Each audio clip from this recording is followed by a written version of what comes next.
Welcome to our continuing series, Questions and Answers for a World in Crisis, on Sri Aurobindo, Part 7.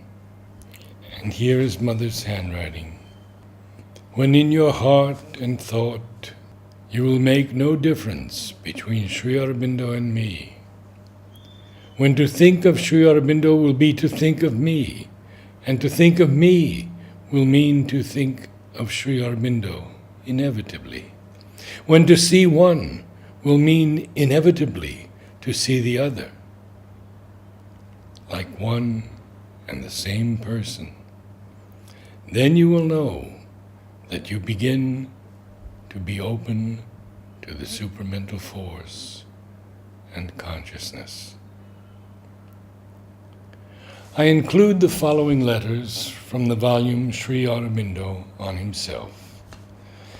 There is such a wealth of guidance, humor, and love in this volume that I recommend everyone to read it. Sri Aurobindo on prayer. As for prayer, no hard and fast rule can be laid down. Some prayers are answered, all are not. An example: the eldest daughter of my Misho, K.K. Mitra, editor of Sanjivani, not by any means a romantic, occult, superphysical, or even imaginative person, was abandoned by the doctors after using every resource. All medicine stopped as useless.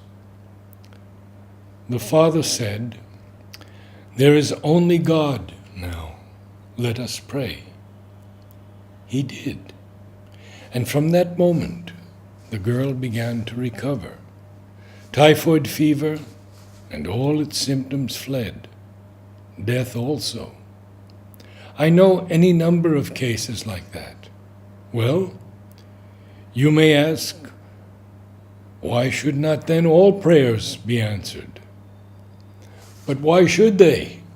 It is not a machinery. Put a prayer in the slot and get your asking. Besides, considering all the contradictory things mankind is praying for at the same moment, God would be in a rather awkward hole if he had to grant all of them. It wouldn't do. 7 October, 1936. Sri Aurobindo. It is only divine love which can bear the burden I have to bear, that all have to bear who have sacrificed everything else to the one aim of uplifting earth out of its darkness towards the divine.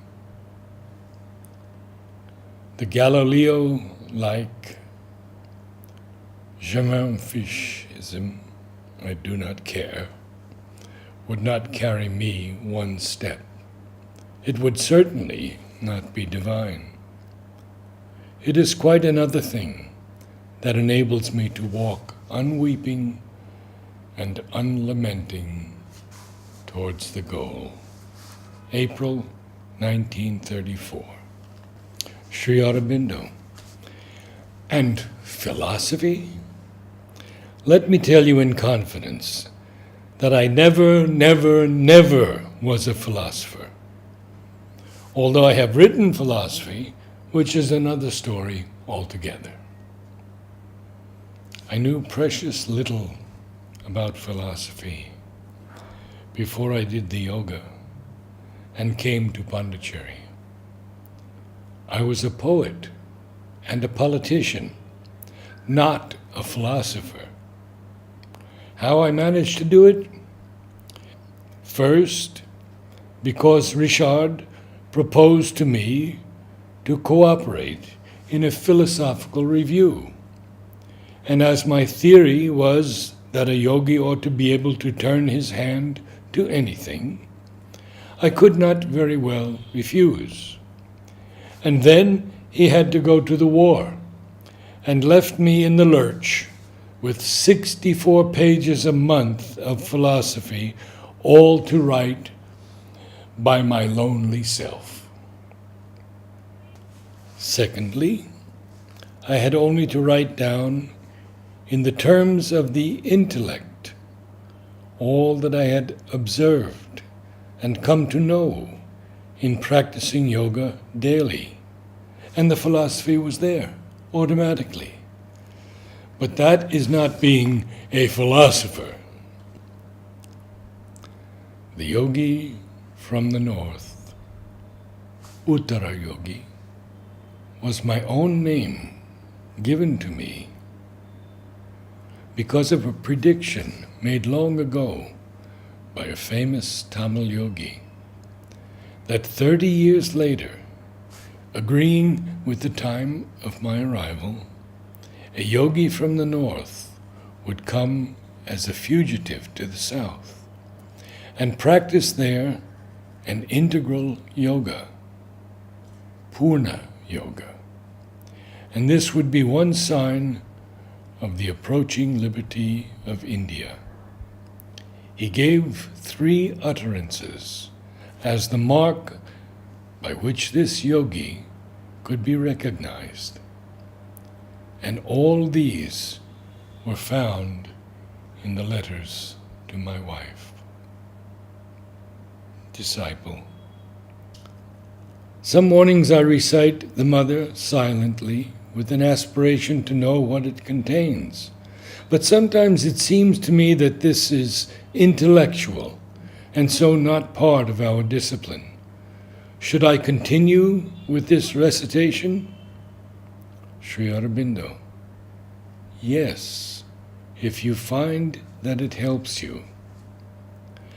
I also recite the Gita with a view to understanding it, but along the lines of essays on the Gita.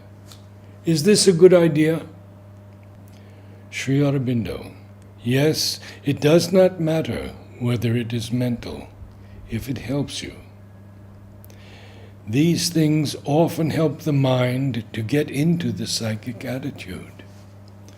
25 June 1933. Sri Aurobindo. I thought I had already told you that your turn towards Krishna was not an obstacle. In any case, I affirm that positively in answer to your question. If we consider the large and indeed predominant part he played in my own sadhana, it would be strange if the part he has in your sadhana should be considered objectionable. Sectarianism is a matter of dogma, ritual, etc., not of spiritual experience. The concentration on Krishna is a self-offering to the Ishtadeva. If you reach Krishna, you reach the divine. If you can give yourself to him, you can give yourself